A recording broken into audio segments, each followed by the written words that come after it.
Magandang araw. Nandiyan ba si Sarcy? Nandito ka na naman. Hindi pa ba malinaw sa'yo na hindi ka welcome dito? Eh, pinapunta ko dito ni Sarcy eh. Asus, pinapunta? O dinala ka dito ng wallet mong walang laman dahil kailangan mo na naman ng latong? Actually, totoo ang sinabi niya. Pinapunta ko siya rito. Sarcy naman?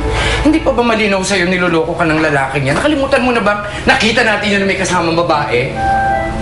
FYI, yon ay syupatid ng kanyang boss. Naniwala ka naman. Eh, paano nung tanungin natin siya kung pakakasalan ka tapos hindi siya nakasagot? Come to think of it, hindi pa rin ako handa sa ganong kalaking commitment, no? Sarcy, niloloko ka lang ng lalaking yan. Ano ka ba? Basta, nakapag-desisyon na ako. Nakikipagbalikan na ako ulit kay Chong. Talaga, Sarcy? Oo, awat na! Ikaw naman masyado kang high blood. Siguro may gusto ka, no? Ikaw gusto mong makita mo. Huwag kayo mag-away.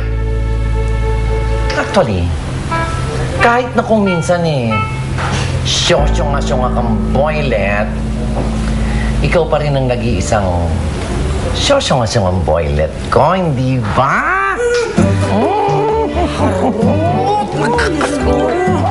O ano, masakit yung ulo mo, no? Kasi, naglalasing-lasingan ka. Hindi ko maintindihan kung bakit. Siguro, siniki na naman yun, no? Eh, balita ko, aalis na daw yun. Eh, bakit hindi mo pigilan? Pagkatapos ano? Teka lang, bakit ako tinatanong mo? Eh, di ba dapat ikaw yung gumawa ng mga desisyon na yon?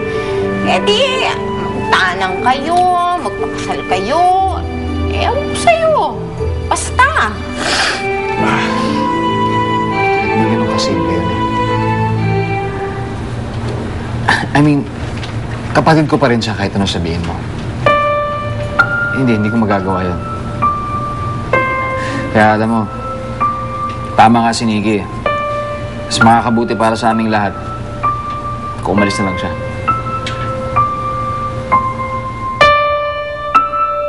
I'm sorry, Ramon.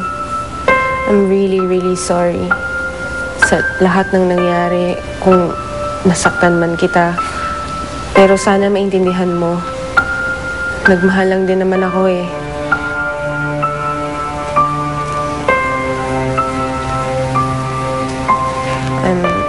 I'm going now.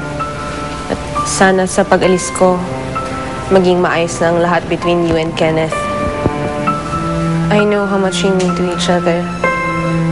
He loves you very much, you know. I have to go. Hinihintay na rin ako ni na Daddy. Baka kasi malate pa ako sa flight ko eh. You take care of yourself, okay?